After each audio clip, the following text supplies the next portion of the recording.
Hello everybody, and the purpose of today's screencast is to familiarize teachers with aspects of the Blendspace lesson builder.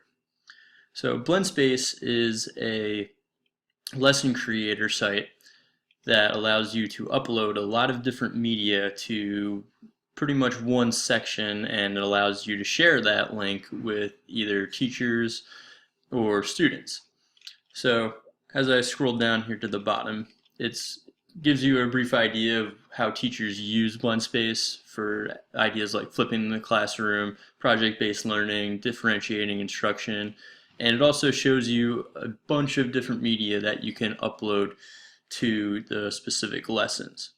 Requirements for Blendspace would require every student to have a computer or some kind of Chromebook. I'm not sure how it would work on a device, but I imagine it would be a lot more difficult to navigate that way.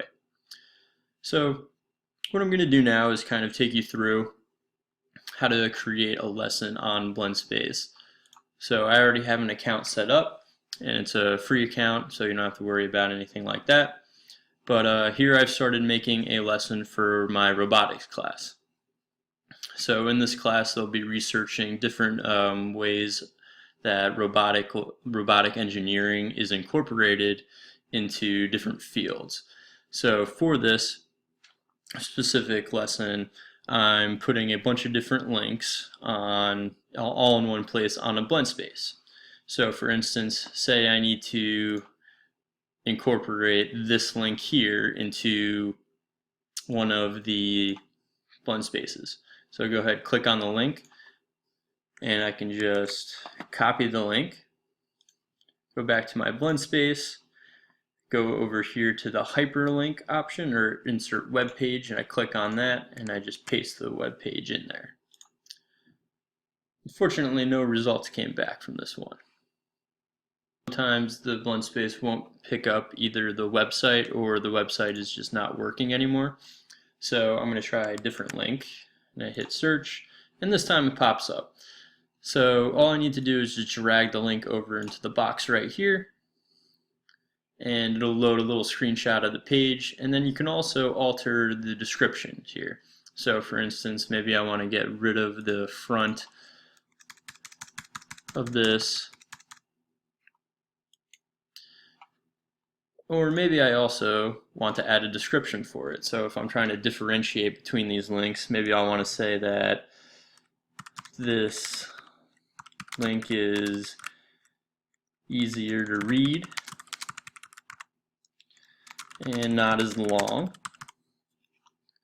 So if I'm trying to kind of draw attention to this one, maybe that's the kind of description that I would give to it. But in addition to all the inserting just a simple web page, there's a lot of different options over here. You can search from resources provided by Tez, that's the company that owns Blendspace.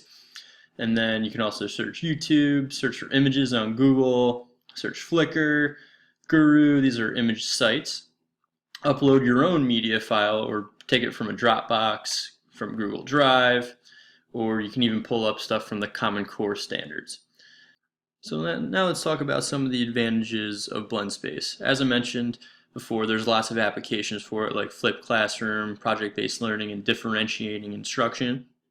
And there's also a bunch of different options that you have over here for uploading media to a board over here.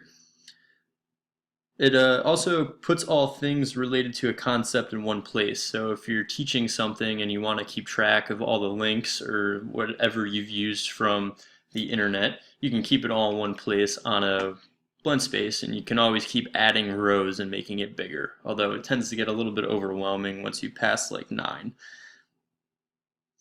Also, it's really easy to upload and share whatever you make on Blendspace. So if I wanted to, for instance, put it on Google Classroom, I simply select that option, select the class that it goes to, and it automatically uplinks right to the Google Classroom.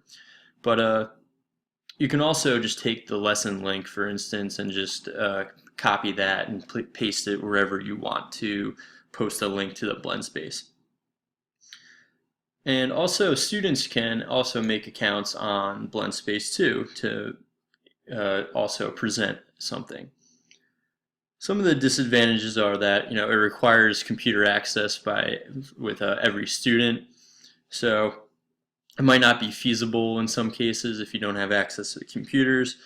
And if you really want to make Blendspace work well, you gotta look at some of the featured lessons set up by the TES content team to make it work even better. So it will require some experience and kind of playing around with, but once you harness some of the tools that they show here, it's very easy to incorporate Blendspace into a lesson, whether you're making a lesson with it or you're just looking for a place to share a lot of different media.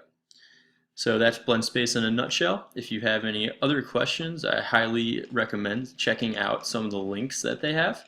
They have quick start guides and also quick start videos too. And they're, like I had on the other page here, there's lots of featured lessons telling you how to better incorporate Blendspace.